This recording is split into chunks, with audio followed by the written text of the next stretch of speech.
So in the last section of Module 3, we're going to take a look at proving geometric theorems. And there are a lot of theorems that we've already talked about and used, but we've never really proven them. And most of these theorems are based on some pre-existing truths or postulates. So we have two postulates here, in addition to the ones we've already seen in sections 1 and 2 in previous modules, that can be used without proof. And that's the corresponding angles postulate and the converse of the corresponding angles postulate. Now we've already kind of talked about corresponding angles in a previous module, which says if two parallel lines are cut by a transversal, then all pairs of corresponding angle pairs are congruent. But the converse of that, converse just means reverse pretty much, is that if a pair of corresponding angles are congruent, then the two lines cut by a transversal are parallel. So we're going to use these two statements along with some other statements and theorems, well, not theorems, but postulates from previous sections and modules to help us prove some theorems. The first proof we want to look at is given two lines intersect at a point A, we want to prove vertical angle pairs formed are congruent. So basically we're proving that vertical angles are congruent when two lines intersect. So we have all of our statements for that proof, and we just want to fill out the reasons. So lines DE and CB intersect at A. Well, that's pretty much our given statement. Two lines intersect at a point A. We're just naming them down below. So our reason would be given. Next, we have that the measure of angle DAC plus the measure of angle DAB equals 180 degrees. So if we highlight those angles, we can get a better idea where those are. So angle DAC and then angle DAB. Well, look, those two angles form a straight line, which has a measure of 180 degrees. So the reason why we can have that statement comes from the definition of a linear pair, since a linear pair is always supplementary. Okay. Next, we have that the measure of angle DAC plus the measure of angle CAE equals 180 degrees. So we find those angles, well, we already know where DAC is, and then we have angle CAE. Again, both of those angles fall along a line. They add to 180 degrees. So the reason, again, we have a linear pair, we get definition of linear pair as the reason for that statement. Next, we have the measure of angle DAC plus the measure of angle CAE equals the measure of angle DAC plus the measure of angle DAB. Well, if we look at our statements 2 and 3, both of them equal 180 degrees, which means by substitution, we can set our two statements equal. So the reason we would have statement 4 is by substitution.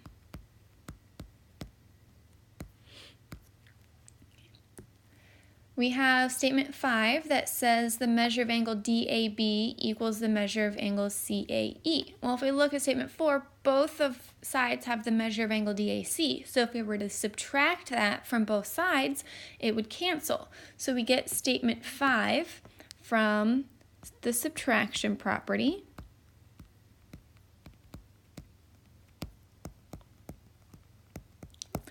We now have the measure of angle DAB equals the measure of angle CAE, so by the definition of congruence, angle DAB is congruent to angle CAE. So we get statement 6 by the definition of congruence.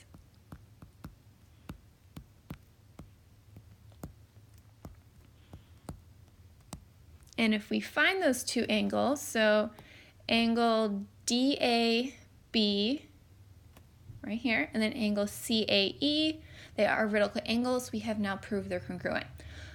There were actually two options in this proof. Since we do have two pairs of vertical angles, we could have also proved angle DAC is congruent to angle BAE, since they are also vertical. So this wasn't the only vertical angle pair that we could have proved is congruent, but we chose one of them, which can apply to all vertical angle pairs. Now let's go ahead and prove the alternate interior angles theorem. So we've already talked about alternate interior angles. They are congruent. But since we haven't proved that theorem, we can't use it as a reason to say two angles are congruent. So we're given that we have parallel lines. AB is parallel to CD. So go ahead and label that. We want to prove that angle AGF, which is right here, is congruent to angle DFG, which is right here. And we can't use alternate interior angles to prove it because that's what we're trying to prove. So we're going to use previous angle relationships to help us in our proof. So let's start with our given statement, which is that we have parallel lines. So we have that line AB is parallel to line CD. And just because I have 6 lines here doesn't mean I have to use all 6 in my proof. And then the reason would be given. Well, we've just proved vertical angles are congruent, so I want to use that if I can. And we also, remember, have the corresponding angles postulate, which means pairs of corresponding angles are congruent. And we are given 2 lines, parallel lines cut by a transversal. So let's go ahead and use corresponding angles in our proof. Let's use a corresponding angle to angle AGF. So that would be angle CFH. So we know that angle AGF is congruent to angle CFH. Then the reason would be the corresponding, and then I'm going to put the symbol for angles, and then I'm going to abbreviate postulate. Okay. So if I label that in my picture, I now have parallel angles. And now I want to have a statement that involves my second angle, angle DFG. Well, if I look at my picture, angle DFG is vertical with angle CFH, and we just proved vertical angle pairs are congruent. So we know that angle CFH is congruent to angle DFG, and then my reason would be vertical angles, and that is technically a theorem, which we typically abbreviate as THM. So now if I look at my statements, I have angle CFH twice congruent to 2 different angles. So by the transitive property, I can say angle AGF is congruent to angle DFG, and my reason would be the transitive property.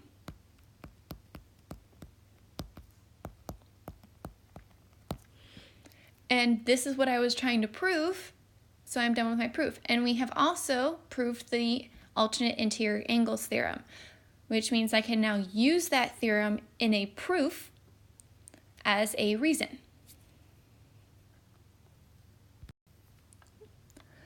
Our last theorem is to prove the converse of the alternate interior angles. So alternate interior angles theorem says if 2 parallel lines are cut by a transversal, then alternate interior angles are congruent. So the converse of that theorem would be if alternate interior angles are congruent, then the lines cut by the transversal are parallel. So we're trying to prove AB is parallel to CD, given angle EGB is congruent to angle CFH. So this is going to be a pretty similar proof to the previous one, using the theorem we first proved and one of our postulates given to us to help us get to parallel lines. So we're going to start with our given statement. So angle EGB is congruent to angle CFH. And the reason would be given. I want to be able to get to a postulate that helps me prove the lines are parallel, which so far, converse of corresponding angles is what we know. So I want to be able to get to corresponding angles at some point. So I'm going to go ahead and use vertical angles since I know I have two lines that intersect. That doesn't rely on parallel lines, so I can still use vertical angles. And as long as you pick one vertical angle to one of the angles you're given, it doesn't matter. So I'm just going to go ahead and use the fact that angle EGB is vertical with angle AGF, which means they are congruent. So I can say angle AGF is congruent to angle EGB, and the reason would be because they're vertical angles. So vertical angles theorem.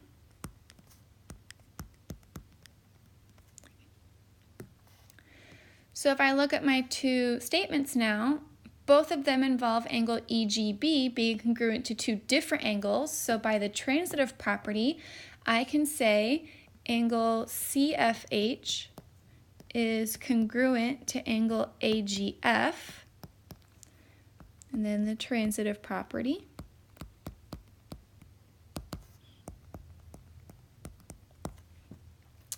And if I look at where those angles are, angle AGF and angle CFH, if I look, those are corresponding angles. So they are congruent corresponding angles, which means the two lines cut by the transversal are parallel. So I can now say that AB, line AB, is parallel to line CD, and the reason would be the converse of the corresponding angles postulate. And now that we've proved the converse of the exterior angles theorem, we can now use that to help us in any future proofs.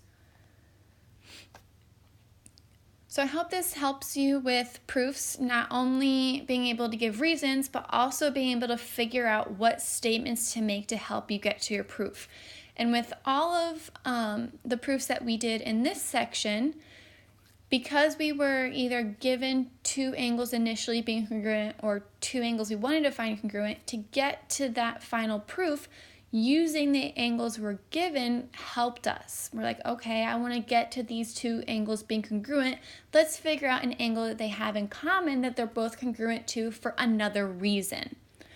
So using, module 2, those parallel line relationships was really helpful for us in this section. So you can see how what we previously learned can help us with what we're currently doing, and continue to see that throughout the year in geometry. So please let me know as you're completing this assignment if you have any questions. It's extremely important that when you're working out proofs that you ask for help whenever you need it.